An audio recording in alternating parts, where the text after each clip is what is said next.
novo convertido, ele quer fazer muita coisa, ele não consegue fazer. E isso faz com que muitos novos convertidos se afastem justamente por conta dessa sede. Aí não tem uma orientação porque quer sair, aí muitos saem sem orientação, quer evangelizar, porque tem tanta sede de Deus que quer fazer, né? E eu digo porque pois já ter vivenciado isso, né? De querer fazer muita coisa, de querer evangelizar, de querer fazer obra social, de querer fazer, até varrer uma igreja. Tudo é muito bem-vindo, né? Dentro do ministério, a respeito de você servir ao Senhor, você quer fazer algo para o Senhor. E você não consegue, isso é em muitos casos, muitos ministérios. Isso é impedido, sabe? E a gente vê uma formação de pessoas que são formadas assim, ministérios assim, pessoas adultas que acabam procrastinando aquilo que Deus tem para sua vida. Porque sabe o que Deus tem para sua vida, mas não consegue, não sai daquela mesmice. Fica, não, eu estou esperando o tempo de Deus, amanhã eu vejo, amanhã eu faço. Estou esperando Deus, estou esperando o tempo de Deus. Amém. Só que há um tempo determinado para todas as coisas. E essas coisas ela têm um tempo de validade. Então o tempo é agora. Sabe? Esse é o tempo. Há tempo de rir, há tempo de chorar. O tempo de chorar é o tempo que você está chorando. Não está falando de uma coisa futura, que você vai chorar lá na frente, né? E que depois o choro vai passar, depois vem a alegria. Não. Está falando para aquele momento, para aquela hora, para aquela situação que você está vivendo naquele momento. Né? Há tempo de construir, há tempo de derrubar, há tempo de sorrir, há tempo de chorar. Está falando naquele momento que você está vivendo. Né? Aí muitas pessoas ficam um tempo determinado para todas as coisas, esperando o tempo de Deus na minha vida, mas o tempo de Deus ele é agora, é a todo instante o tempo do Senhor. O tempo de Deus em relação à obra, em relação, sabe, a você conseguir dar passos, a você sair debaixo de juros de fariseus, de que coloca as coisas determinadas, as coisas que tem que ser assim, sai completamente do contexto bíblico. Com certeza. E primeiro que a gente sabe que o véu foi rasgado, né? E a pessoa que tem o preconceito, né? Você vai ver que o religioso, né? Colocar dessa forma, o religioso é o tema ao qual nós estamos abordando aqui nesta noite, né? Nesta hora, porque a gente não sabe o momento que você vai assistir. Se é pela manhã, pela tarde, pela noite, pela madrugada, então, né? Isso. Então, a gente vai ver que muitos ainda seguem o Antigo Testamento. Nós sabemos que o Antigo Testamento, ele é a luz do Novo Testamento. Só, gente, que nós sabemos que Jesus, ele foi a oferta perfeita, né, de Deus. Jesus, ele morreu para cumprir todos os requisitos, né, acerca do... Antigamente, né, no Antigo Testamento, a gente... o erro, o pecado, teria que sacrificar, né? Era sacrifício de pombas, de bezerros e de diversas aves, né? Era um sacrifício. No Antigo Testamento você vai ver, né, que muitos não poderiam entrar no Santo do Santo, no lugar santíssimo. Então tem toda essa hierarquia. Mas, gente, isso se trata do Antigo Testamento. Não quer dizer também que a pessoa possa fazer de qualquer jeito. Do jeito que quer. Não. Primeiro que a gente sabe que a Bíblia ela manda nós nos examinar, né? Para saber se realmente está apto. Mas tem gente que, infelizmente, a gente vê ainda, e eu trago como preconceito, né? Às vezes, um novo convertido, cheio de Deus, querendo ali estar se envolvendo na obra, querendo ali... Porque comigo foi desse jeito. Comigo também. Querendo ali... Fala por experiência própria, por ter vivenciado isso, e muito é o caso de todos, eu acredito, da maioria. E sempre pessoas, né, querendo empatar aquilo ali, aquele mover do Espírito Santo, né? Aquela graça maravilhosa, aquele desejo de buscar, de adorar, né? De ser cheio.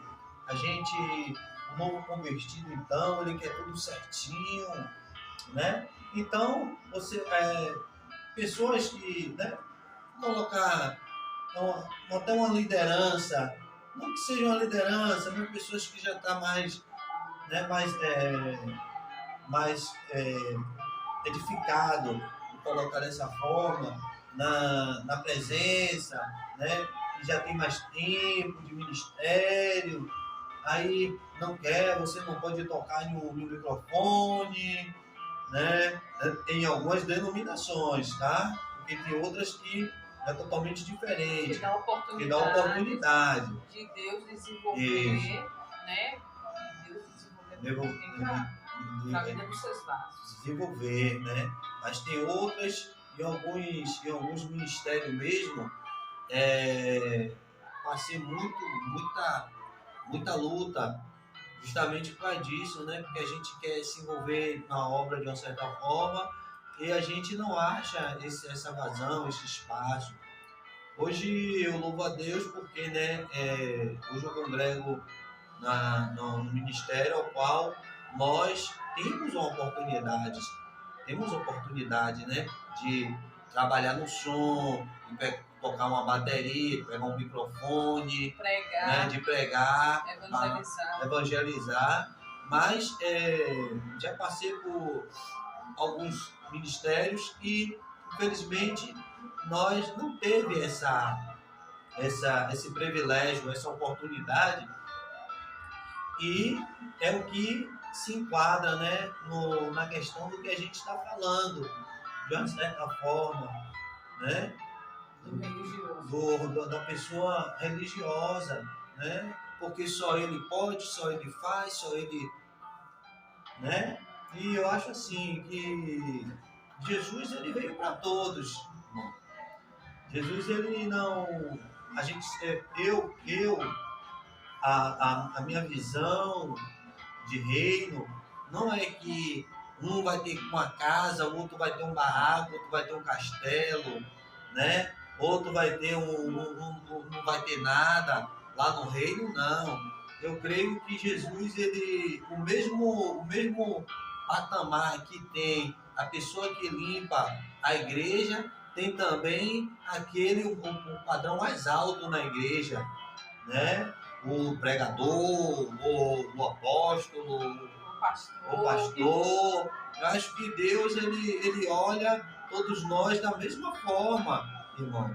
E sabemos que Deus, né, o Espírito dele é um só, mas que se divide em diversas categorias, né? Um tem o dom de profetizar, o outro tem o dom de limpar, o outro tem o dom, né, de revelação. Mas eu creio que isso, né, não nos garante a entrada no céu. O que vai nos garantir o nosso passaporte para o céu é o fruto do Espírito, é o amor, longanimidade, né, paciência, né, conjunto.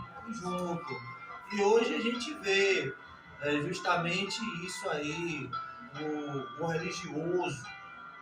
O religioso, irmão, você não pode subir no púlpito, tem aquela questão também, não desmerecendo outras denominações, né? Mas tem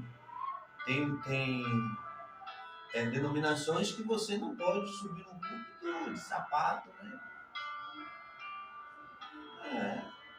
Sapato, tem que ser descalço. Né?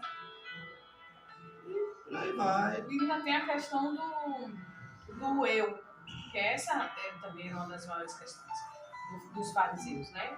Porque você vê os fariseus, uma das maiores questões deles também eram cumprir a lei, né? Eram cumprir a lei, mas não os mandamentos. Quando ele vai ali, que aquela mulher adúltera, ela é apedrejada, só vai ela, né? Só ela é levada até Jesus. Isso, e o marido? Mas o marido, quem foi? Quem cometeu marido o adúltero? O adúltero. Também ele não foi. Ele Pois não é. foi. Então a questão, né, dos fariseus também tinha muito isso. Do eu, da lei, mas não de cumprir, né, por completo, mas não de cumprir os mandamentos do Senhor, porque por lei os dois teriam que ser apedrejados, né? Só aquela mulher foi levada até o Senhor Jesus para ser, né? Porque na verdade queriam testar, né? Do Senhor, mas a gente vê todo um conjunto, todo um trabalho de Deus. E também eu vejo muito eu a respeito de que você não pode fazer. Por que não pode fazer? Por que você não pode fazer? Por que você não pode pegar? Se você sabe como você está, se você sabe como é sua vida com Deus, se você sabe, e Deus, ele tem seus meios de mostrar para quem está ali na frente de quem é você como pessoa, como caráter, como ser humano, né? Qual é a sua base cristã? Por quê? Porque tem muito eu. Eu faço, eu quero fazer, eu quero estar na frente, eu quero ser destaque. Eu não quero que você cresça porque você tem dom, né? Porque é uma grande realidade. Você tem um dom e eu não quero que você seja mais usado do que eu. Tem muito disso. Eu não quero, e o que me entristece é justamente isso. É porque é do reino, gente, sabe? É dos céus, não é nada que é nosso, tudo aqui é vaidade. Então, a partir do momento que eu trago isso ao meu coração a respeito de eu, primeiro que a gente vai ver lá em Êxodo, né? Quando Deus ele conversa com Moisés, quando há um diálogo entre Deus e Moisés, Deus ele vai falar quando Moisés pergunta: quem eu digo ao teu povo, né? Quem é o Senhor, né? Com que eu digo quem o Senhor é? A Bíblia vai dizer que Deus ele diz para Moisés, diga que eu sou o que sou. Então o único eu sou é Deus. E as pessoas hoje têm essa questão do eu sou, do eu, né? Do que eu faço, do que eu posso, do que eu tenho, de que só eu tenho dom, de que só eu posso fazer, de que só eu posso pregar, de que só eu posso ministrar, de que só eu posso louvar. A gente vê muito isso, né? E a Bíblia ela é categórica em dizer que tudo aquilo que você plantar, você vai colher. Se você não dá nada a ninguém, meu irmão, diga a você não vai receber nada. Não queira receber algo que você não dá. E às vezes a gente vê muito isso. Eu digo por já ter vivenciado, eu falo por experiência própria, de uma cobrança sua a respeito de coisas que você não recebe. Você entendeu? A respeito de coisas que as pessoas não te dão, não dão, mas te cobram. Você não vê isso, você não vê a questão do dar, você não vê a questão da colheita. Eu vou plantar tomate e vou colher tomate. Não, eu vou plantar maçã, mas eu quero comer tomate. Você entendeu? Então assim, nunca vai ter, né? A pessoa em si, ela nunca vai ter aquilo que ela não dá. Se você não dá nada, meu amigo, não espere nada de ninguém. Se você impede com uma pessoa, se você impede o louvor na vida de uma pessoa, se você impede a pregação na vida de uma pessoa, se você impede um culto evangelístico, um culto no lar, eu já vi isso. Se você impede um culto, você vai ter essas coisas. Quando você mais precisa, você vai ter, né? Deus ele é fiel em cumprir a palavra dele. Ele diz: tudo aquilo que você plantar, você vai colher. Né? Então, se eu não ajudo meu irmão, se eu tenho a oportunidade de fazer com que meu irmão venha crescer, ou com que os meus membros venham crescer, né? Eu não posso esperar muita coisa. E lá na frente, quando me for cobrado, Deus ele traz à tona a respeito daquilo. Por que aquela situação? Por que você não está recebendo aquilo que você pede, que você está pedindo? Porque eu vejo muito. Tem gente que ora, ou tem gente que canta, mas não quer ver ninguém cantando. Tem gente que prega, mas não quer ver você pregando. Entendeu? Então, assim, a gente vê muito bem a questão do eu. E era a questão dos fariseus, né? A questão do eu, que eles eram intocáveis. Que eles que eram a lei e a ordem. Eles se titulavam como os mestres. Entendeu? Né? Da época lá, eles que eram os estudados, eles eram, de uma certa forma, os que preparavam, né, a muitos, e muitos que discordavam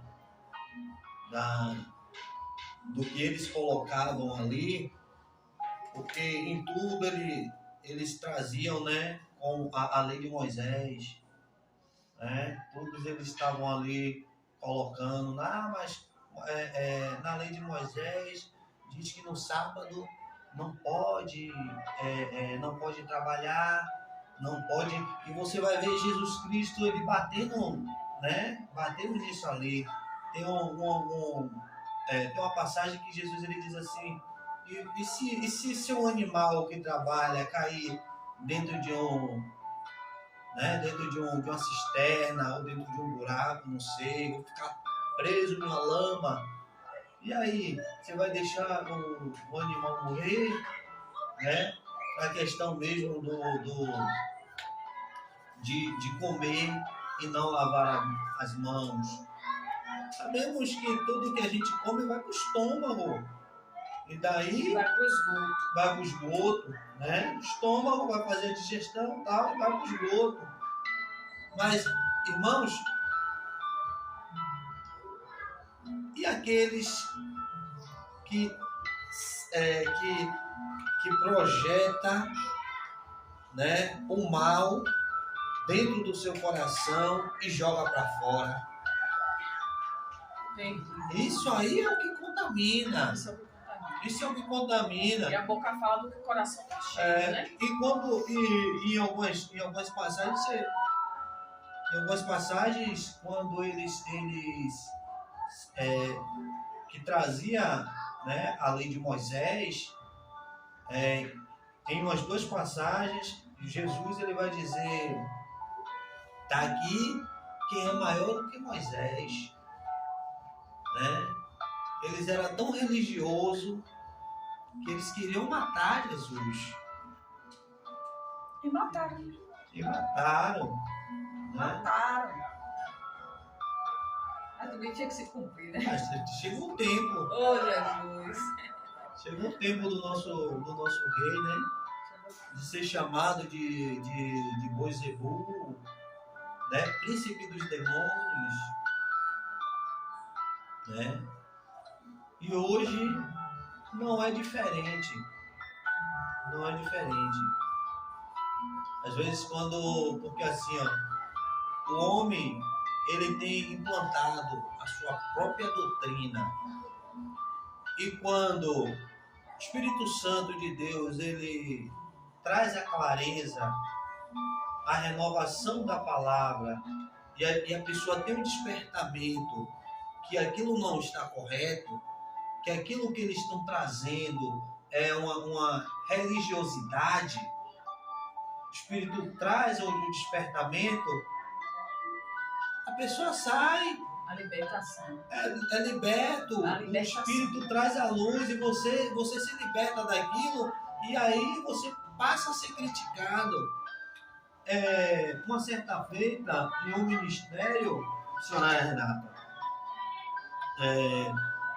tinha uma irmã que ela estava com o vírus, né, do HIV, e essa igreja, ela era os pastores eram tão religiosos, claro que a fé é que cura, mas se Deus colocou pessoas capacitadas como médico aqui, é justamente, né, para a medicina, por ela ter se evoluído, muitos não estão morrendo hoje justamente por causa de medicamento. Irmão, esses pastores, eles pararam, eles mandaram parar da criatura tomar o remédio. E o que acontece? Deus cura, Deus cura. Deus cura, Deus cura, assim. Mas, assim, missionária, acabou que a pessoa veio a óbito. Esse ministério fechou. Eles pegaram, para você ter uma ideia, eles pegaram o texto bíblico, né, que está no Antigo Testamento lá, quando Deus ele manda que Abrão saia da sua parentela, né? Que Deus ia mostrar uma terra, né, que mandava leite e mel. Eles pegaram, para você ter uma ideia, eles pegaram esse texto da Bíblia e trouxeram para a igreja e disse que os congregados dali, eles não poderiam mais viver com a família, que era para ir embora. Olha que loucura, olha que religiosidade, entendeu? Então a questão de não ter o conhecimento na Bíblia, né? E a própria Bíblia vai dizer: conheceria a verdade e a verdade vos libertará. Não, hoje em dia, nós temos que ter muito cuidado com a religiosidade, porque tem muitas pessoas aí que se dizem ser eruditos, mas doutrinas de demônios. Isso. Doutrinas de demônios. Doutrinas de demônios. E muitos estão indo através dessa doutrina. Tanto é que a palavra ela vai dizer que até o justo será enganado, né? Justamente por causa disso, que tem muitos que estão se levantando, o diabo está por trás, se andando, levantando, e tá achando que é o homem e a mulher de Deus. Isso, e se acha que é uma mulher de Deus. Vejo, a gente está falando de religiosidade e não é só a religiosidade, são várias coisas, o secretismo religioso mesmo. Não, hoje em dia, pessoas fazendo culto através do óleo, da água, da areia santa, e a gente não vê nada disso, né? Na Bíblia, se a gente for parar para estudar a Bíblia, para analisar a Bíblia, você não vai ver nada disso, né? Em algumas denominações eu já vi pessoas idolatrando o homem, né? Pessoas beijando o pé de liderança em cima de púlpito. Então a gente vê a religiosidade, que a pessoa chegar para idolatrar o homem é uma religiosidade. E é uma perdição, uma pena, porque o propósito de Deus é preparar o povo para morar no céu, né? E a gente vê toda uma geração corrompida por causa das doutrinas de demônio, por causa dos falsos profetas. É terrível. É terrível. E hoje em dia você vê pessoas que vai ter um profeta em tal lugar assim. Aí você vê que as pessoas vão atrás do homem, né? Não vai atrás mais de Deus, vai ver o que é que o profeta vai falar. Aí você se lembra quando Deus ele usa os 400 profetas para profetizar mentira a um rei, né? Que tem se eu não me engano, o rei Acabe, né? Deus ele envia um espírito imundo, né? Espírito de mentira. E ali, então é tudo horrível. É a vida, né? Porque só precisa ter uma oração, uma base de oração e de leitura da palavra. Qual o seu cotidiano assim? Qual o seu cotidiano de oração, de leitura da palavra? Porque também a gente nem sempre, né? É uma questão de um compromisso muito responsável. E eu louvo a Deus pelas pessoas que conseguem cumprir esse compromisso, né? Que independente do dia, de estar chovendo, de estar fazendo sol, de estar bem, ou de estar mal, de estar feliz, ou de estar alegre, que cumpre o seu compromisso ali, sabe? Do seu devocional diário com Deus, que tira o seu tempo para ter uma vida com o Senhor, um tempo com Deus, ainda que não esteja bem, mas a pessoa tem todos os dias, já tem aquele hábito de oração, o hábito de leitura da palavra. Como é o seu cotidiano de estudo da palavra e de oração? eu gosto de orar das 12 à 1 da manhã, né? Diariamente, você ora diariamente? Todos os dias, independente de fazer sol ou chuva, ou você se prepara, ou você tem um tempo de você, ou algum tempo assim que você escolha, ou algum tempo que você tire, tipo você preparar uma campanha, ou você preparar uma campanha para algo que você esteja orando, ou até mesmo que você fazer uma campanha de oração para ter comunhão com o Senhor, para se aproximar mais de Deus, ou é mesmo o seu cotidiano de vida diária, independente, faça sol, faça chuva, o seu momento de oração é esse, ou você tem outros momentos de oração? Tipo, se você tem a oração, se você não faz a campanha, se você está em campanha, amém. Mas se você não está em campanha, o seu cotidiano de oração é pela manhã, né? Que a gente já levanta, já tira o seu tempo já de oração de manhã, porque já tem, né? Já deu a prioridade, já deu a primícia ao Senhor. E ali, de uma certa forma, já fica, né, isento para fazer suas tarefas diárias, seu cotidiano, sua vida secular. Então, o seu como é o seu devocional diário? O meu devocional diário, eu gosto de todo dia pela manhãzinha, assim que eu acordo, bem antes de escovar os dentes e tudo mais, eu gosto de me prostrar para entregar, né, o dia para Deus, né, estar orando, independente se chova, faça sol, eu vou estar sempre prostrado para orar, para estar orando, né, para Deus, entregando, né, a primícia, né. Deitei e acordei porque o Senhor me sustentou, então eu prefiro assim estar em comunhão com Deus bem de manhãzinha. E quando você se trata também acerca de campanha, eu gosto muito de orar também das 12 à 1 da manhã. Gosto também de monte, né? Inclusive eu estou até com uma campanha no monte. Não que eu venha ser religioso, né? Eu sou uma pessoa temperada, né? Eu sou uma pessoa assim que eu quero crescer na graça e no conhecimento, né? Muitos criticam acerca de monte, mas tudo isso ficou no Antigo Testamento e tal, acerca de você subir um monte, você se prostrar. Jesus está no Novo e no Velho também, né? Com certeza.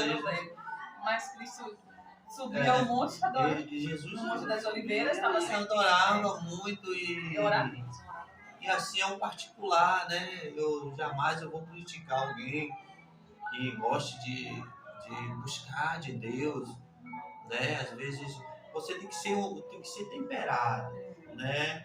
Para isso também não vir ser uma religiosidade na sua vida, né? Acerca de porque você sobe, tem que estar lá e no dia que você não vai, você está vazio. Nada disso não. Eu amo um monte porque assim é um devocional que eu tenho com Deus, né? É certo que a mesma presença que eu sinto no monte, eu sinto no meu quarto também, mas assim eu prefiro cumprir, né, esses requisitos. É algo meu, eu gosto disso, né? Eu gosto disso. Não é religiosidade, é porque eu gosto mesmo, eu amo. E ali você vê, se sente a presença de Deus, né? É algo assim sobrenatural. Então é só quem sobe monte, quem gosta, né? Quem gosta. Eu já vi te dizer que não gosta de monte, beleza também, né? Para criticar, né? A busca de ninguém. Mas assim, eu gosto muito de. Eu sou criticado por isso, mas eu gosto muito de subir ao monte, eu gosto muito de estar orando, né? Pela manhã, pela madrugada. Eu acho assim que a vida do cristão ela tem que ser em oração, né? Sabemos que a própria palavra vai dizer que a oração ela é uma chave, a chave da vitória, né? Que nada venha a ser demais para que não venha me fadigar. Não é sempre que o ser humano ele tem as suas debilidades.